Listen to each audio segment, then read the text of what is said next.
Welcome back to the Pro Football Pod. We've got the Week 8 fantasy preview brought to you by Tulsi Rose Tea at TulsiRoseTea.com for all your tea needs. Whew! We got some interesting matchups, man. It does. Week 8 is looking to be much better than what week 7 gave us. No bye weeks this week, so everyone gets like it's like a Super fantasy weird. football bye week. If you think of it like that, like the regular season of fantasy football starts week 5 and ends like week 13, and that's like the real season. This is like our bye week. Well, it's so weird. Like mid-season, we're just not going to do a bye week. Now, I don't know how much of the trade deadline plays into that, True. but then again, I don't know why that would really matter as far as when a bye week was taking place because if I'm going to get traded, I would rather it be on my bye week. That way I Yeah. have Then I time to get get two. acclimated. Yeah, exactly. Maybe I get another one later. Yeah. Uh, That happened to Randy Moss, where he like got traded like on the bye week, and he went from like a bye week to a bye week, like back to back bye weeks. It was like the first time that it happened to a player, like ever. I think that the only thing that I have a problem with is the fact that last week there were 6 bye weeks, and next week there are 6 bye weeks, and this week there are 0. And if we could have maybe, 4, 4, and 4. It that would would have have been been a so lot easy easier. to do it that way. So much easier. But we're going to give you guys some starters and some sitters, some people that are, potentially every week starters, but maybe this isn't a good matchup. And then people that are streaming options, that this guy's a hard question point, but because of his matchup, we're thinking that this is a good start. So we're going to start with the quarterbacks. We got Kirk Cousins. I mean, you gotta love it. Kirk in prime time, national stage, Monday Night Football, played almost a flawless game, threw an interception on his third pass, and just did not look back from there.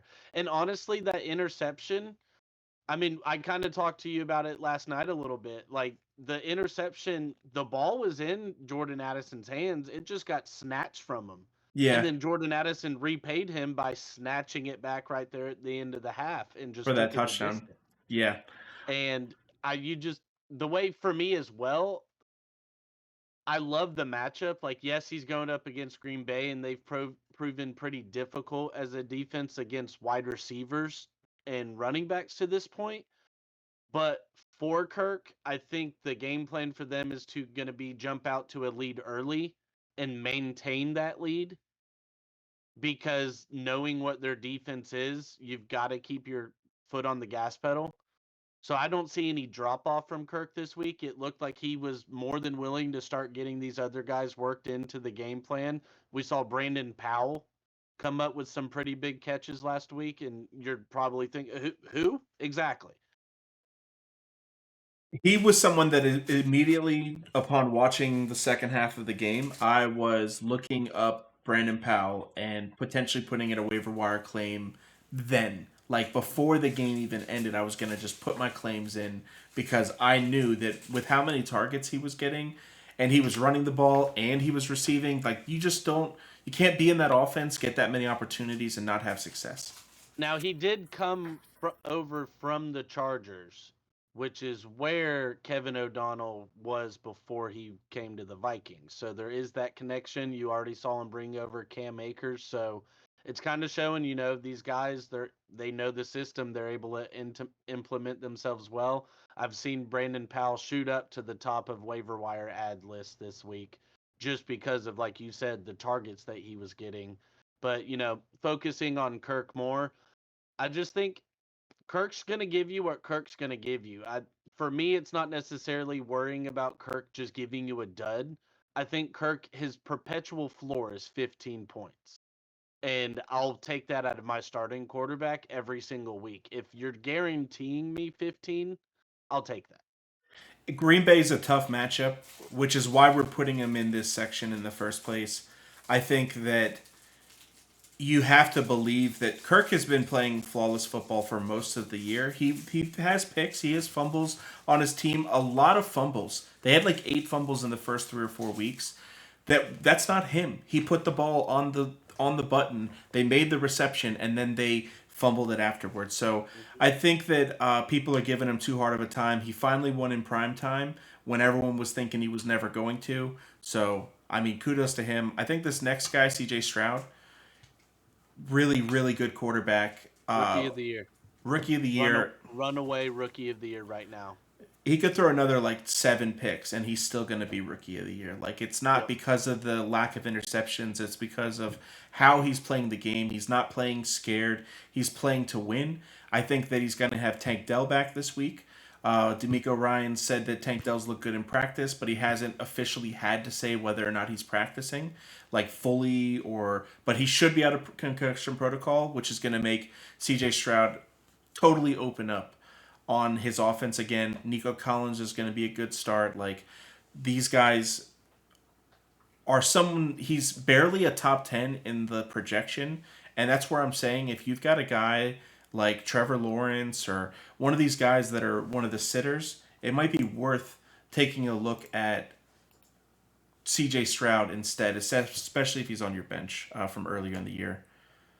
Especially look at the matchup. Yeah. I mean, you're going against the Panthers, and this is a winless team that jumped out to Miami real quick, 14 points. Didn't find the end zone again the rest of the game until pick 6 from Mike White. So, I mean, for me, it's Stroud. He's entering that stratosphere of sit and forget or start and forget. Like, you just put him in your lineup and you don't really have to worry about it at this point. Because nonetheless, what he's going to give you is at the minimum garbage time. He could Exactly. have 7 points going into the fourth quarter and finish the game with 17 points. Especially with the guys he's throwing the ball to. Mm-hmm. Now, this next guy, the guys he's throwing the ball to are probably one of the most elite receiving duos in football right now. Stafford is like, he's got the 2 awesome guys. Puka Nacua is out of nowhere, just unreal. But this is not a week that I really like Stafford. Dallas's defense is good everywhere. They don't let up anything. Like it doesn't Number matter. 1 fantasy defense this week or this year actually. Yeah. And versus quarterbacks is abysmal just simply because of the pass rush. Yep. Like Stafford's not going to have time to stand back there and be a statue. And he needs time. He doesn't have the quick release to get it out in 2.5 seconds every single time. It's simply that. Another On one. the flip side, I think this is a game where Cooper Kupp and Puka Nacua both in the game with about 7 or 8 receptions each, because everything's going to be 7 yards and shorter. Yeah. Because it's gonna have to be route-based timing, get it out, get the ball out, completely negate Micah Parsons in that pass rush. But regardless, if I can help it, I'm not starting Stafford this week. Now, Geno, another tough matchup this weekend. Cleveland versus Cleveland, and anything versus Cleveland, man. That's going to be the theme of this show, I think. If they're playing Cleveland, as it stands, if your players play Cleveland, I'm just going to say, if you can help it, sit them. Yeah. I don't want to play any players versus Cleveland. It's not like Geno's been matchup proof either. Whenever he played against the Giants, he put up 8.7 points, and they're the 23rd best against quarterbacks so far this year. So I think that whenever Geno's home and he's got a really good matchup, that it's one thing. But this week and next week versus Cleveland and Baltimore, it's not looking like a good time to start Geno. Honestly, he's got a really rough end of the season schedule. He plays San Fran twice. He plays Dallas. He plays the Rams, Philly, and Tennessee. The only good game he's got left is Washington. And like, how good is Washington that's still really? Not even a scrub defense, really. Exactly. Like fantasy wise, they're stingy. So, yeah, honestly, like Geno's one of those to where if you have friends that don't listen to this podcast, you might need to see if you can, get him out of there and see what you can get for him, because it, like you just put it out there, fantasy playoffs, you're not going to be able to start him. No, not at all. I picked him up for the bye week that he for Tua's bye week. which is oddly enough the week he plays Washington. Nah, So perfect. I'm gonna get to start him against Washington, Perfect. and then just like take and then just drop him off my team. Release him. Yep, Yeah. release him to the wild. Back into the Exactly. wild you go. Now we beat Josh Downs like a dead horse on the waiver wire show, and we're probably gonna keep doing it until he's started in 100% of He's the leagues. thumbnail for this episode. Yeah, he's unbelievably talented. He was the fastest receiver in the draft. So right there, like if he can have control and he can catch the ball, he's not just running down the field and catching the ball. He's doing Tyreek stuff where he's falling into the zones and stopping at the point of the ball, catching it, and then taking off for another 10 or 15. He could end up being a guy that next year is a top, second or third round wide receiver taken if he continues on the trajectory that he has. I think that this is an easy start against. Now, the best thing to happen to Josh Down fantasy owners at this point, if you already have them, is Garner Minshew being the quarterback the rest of the way. Because I don't think he carries as much value with Anthony Richardson. But as a rookie, it's just great to see that he's developed this rapport with the backup quarterback as much as he has, to where he's getting this target share and he's getting all these trustworthy plays. Like you said, sitting down in the zone, trusting him to find the zone and releasing it to him. And my thing as well is you think about that in the preseason training camp, all the practices and stuff. Josh Downs coming in as a rookie, he's not starting off with the ones. So who's he playing with? Gardner Gardner. Minshew. Yep. So that's where those relationships start to develop, and that's why even guys like, going back, and this is just because of all the insight I have on the Dolphins, but going back to Tua early on in his career, it's you're seeing these random dudes like River Craycraft and Trent Sherfield being effective wide receivers for the Dolphins, and it doesn't make sense. But well, when Tua was a backup to Ryan Fitzpatrick, who do you think he was throwing the ball to in practice? Like, so the backup quarterbacks with the lower tiered players, those do always seem to work out there because they're not throwing to the number ones. He don't have the relationship with Pittman. It's even like C.J. Stroud and Tank Dell. They both were there for rookie mini camp. They were Yep. both there for the regular training camp. Like he's had more reps with him than anybody else. Nico Mm-hmm. Collins just couldn't get as much work in with him, and I think we saw that in the first couple weeks that Tank Dell kind of went off. Now last week, Josh Downs played against the worst possible defense for wide receivers for the year. They played 5 quarters worth of football. Like there was just so much extra plays that happened because of the Stefanski system and like getting to the ball quick and just kind of keeping Mm-hmm. it rolling. So against New Orleans, we could see a little bit of regression. I'm still starting him at a wide receiver. I honestly want to say a wide receiver too. Like I'm in all of my teams that I have him in. He's my wide receiver 3 because of the way I draft receivers. But I would likely put him in at a 2 and put him in above a flex, just because of the ceiling that he has. It only takes one play for him to be fantasy relevant every week, Yep. and he has shown that he's someone that the team is trying to rely on. That's all I really need to start to buy into him. Do we have anybody else? You got any other starters? Uh, I really like T. Higgins this week. He got the bye week, another week for him to get healthy and rest those ribs and that oblique a little bit there for him. So coming in against San Francisco, they're obviously gonna do everything they can to key in on Jamar Chase. And this is just one of those games that screams Jamar Chase is gonna get probably 6 receptions, 55 yards, and a touchdown. But T could end up with 8 to 9 receptions for 120 yards for you, simply because, yeah, we'll let T beat us before we let Jamar Chase beat us, type of thing.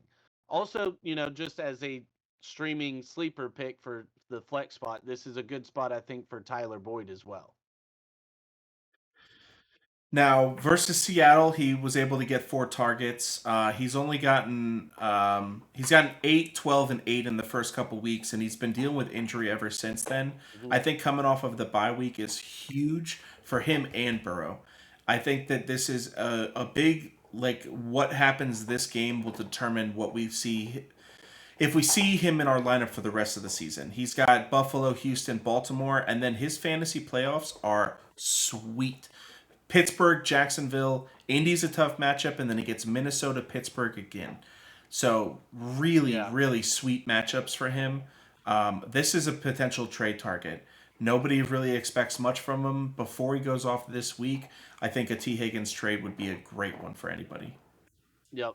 I actually just offered up in my dynasty league. I'm trying to get Josh Downs and Zay Flowers for T. Higgins, Gus Edwards, and I think I also threw in like KJ Osborne.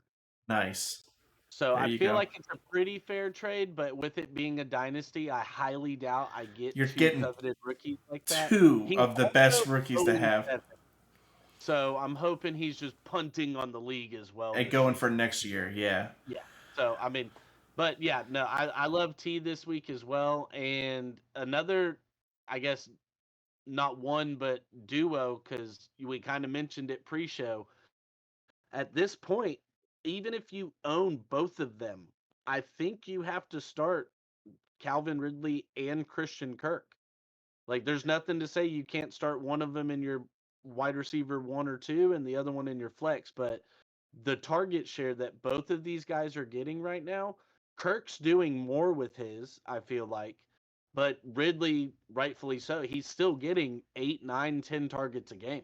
So it's 6.8 on average per game and 7.8 on average for Christian Kirk, which obviously Kirk is getting a little bit more. He had a 14 in one game. Whenever Zay Jones came back, in the 3 games that Zay Jones has played this year, either Christian Kirk or Ridley have had not so great games. But the fact that they're still getting such a big target share with Zay Jones coming in as well against Pittsburgh this week, I mean, it should be a we control the ball through the air situation. They don't need to run it with ETN and Tank Dell because Pittsburgh has nobody on coverage. They're the third most fantasy points to wide receivers this year. So I think that for that reason, you have to start Ridley again this week. He's not an every week starter, but he's basically that. I mean, we talk about it all the time. 6 to 8 targets a week. If we can get that from our guys, then we put him in. It doesn't matter. And nobody on your bench is putting up 6 to 8 targets a week that has a higher ceiling than Calvin Ridley. So that's why he's definitely a starter this week. Yep, I agree. Now, sitting, one that I like to talk about a lot is someone that you should put in all the time and someone you should even trade for because no one values him is Marquise Brown. But this week he's playing Baltimore, and I don't want any part of that. Revenge game. Yeah. I mean, he's only 1 or 2 big plays, but we haven't Yeah. seen that at all. We've seen teams bracketing his coverage where there's like 2 people over the top, forcing him to catch the ball and get tackled immediately. I think that Baltimore's going to lock him down. They were able to basically lock down Amon-Ra St. Brown last week. He only went off because he had 19 targets. He caught 13 of them for like 100 yards, but they're never going to do that with Marquise Brown, not with Dobbs. Now, whenever Kyler comes back, like that's why this guy's worth trading for. Um, he's going to look good, but I don't like any part of him this week. No, I not against Baltimore's defense. I mean, especially what we saw Baltimore just do versus the Lions offense and how well the Lions offense has been rolling this year. Now, we did see second half pop off because the Lions just had to throw every single time because they were down 28 points. But even then, I don't think Arizona's going into this game preparing for a shootout like that or throwing the ball 45 times. So for me, I agree. It's also one of those to where, all right, guys, if we shut down Marquise Brown, they have no one else. No one. Michael Wilson is someone that is potentially going to be a good target whenever Kyler's back. So I'd want to pick him up like the week before Kyler As gets back. the week I picked up Michael Wilson, Josh Dobbs decided I'm not throwing him the ball anymore. I didn't get it either, man. Because he was such a good prospect before that. Everyone talked about him, and then he just like didn't even breathe on the ball. Nothing. I honestly, with if Arizona you put on your conspiracy hat for the tank season, it's like, whoa, we're being a little too productive throwing it to this guy. Let's stop that for right now. Now, another. Honestly, I've been hearing some rumors about Tennessee potentially trading away Derrick Henry. I I could see think them trying to trade Tennessee. DeAndre Hopkins too. I think Kevin Byard was possibly the first domino to fall in what we're about to see is a complete unloading and a rebuild from Tennessee. I Because even though they drafted Will Levis and they drafted Malik Willis the year before, the way their season is shaping out and with this quarterback class coming out this next draft, if they secure a top 10 pick, I think it's full rebuild mode. And honestly, I think at this point too, Vrabel's kind of earned it he to has. where he gets to rebuild a team completely in his vision, to where guys like, which I think he was there when Tannehill got brought on, but He guys like brought Derek, Tannehill in, but he didn't bring Derrick Henry in. He got Derrick exactly. Henry. Exactly. And so that's where Tajay Spears, we've been saying it the last couple weeks. If you don't have him, you need to go ahead and get him. He's He's available a also lot. a very buy low trade target right now as well. Because Very good call. nobody's really looking at trying to keep him. Oh, why are you trying to trade for the guy at the bottom of my bench right now? Well, you'll find out here in about 3 or 4 weeks. Exactly. And so my thing is, I mean, granted, it's week 8, so they've got until I believe Tuesday. Yeah, they have So a week until. from today of us recording this, they have until Tuesday to finalize any trades and get that done. But I think Henry for sure, and this next guy on our hate list as well, DeAndre Hopkins. I know they just brought him in, but there's no way this guy can be happy. And he's going to get you draft capital. So for me, I tried to trade him to a contender. I think trading him to somebody like Kansas City makes all the sense in the world. Now, he had all the chance to sign with them in the offseason. To me, it just screamed money chasing. Yeah. So it's kind of also like I've said before with Terry McLaurin. Well, you chose that bed, lay in it. Like if you Straight chose up. to live that life for the money, then that's on you. Like for me, it's yes, get your money, get your millions, set your family up for life, but I don't know. It's probably because I've just never had that type of money in my life to be able to fathom it. But I can take a $5 million discount if I'm still banking 30 million, so that way I can go play somewhere else where I'm going to enjoy my time on the field. Like the money chasing. Honestly, if they don't trade DeAndre, it's kind of like I just kind of point and laugh, and it's just like, look what you've done to yourself. He went to Clemson.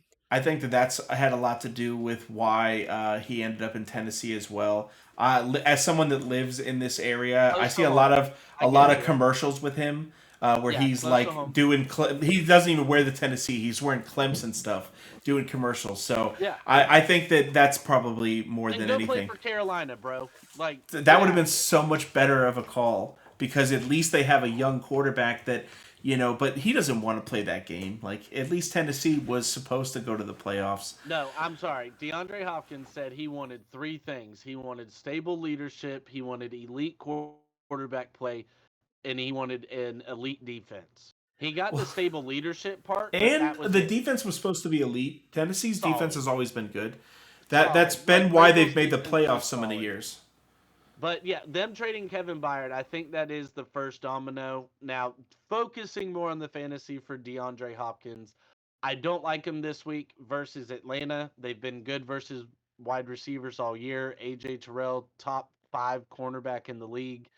And I don't know if Ryan Tannehill's going to play this game. So am I trusting Malik Willis and Will Levis to throw him the ball and get him targets or Nope. catches? No, I'm not. Nope. Not at all. Well, thank you for joining us for the quarterbacks and wide receivers episode. We're going to be sending out another episode covering the running backs and tight ends. So stay tuned for the next one. Peace.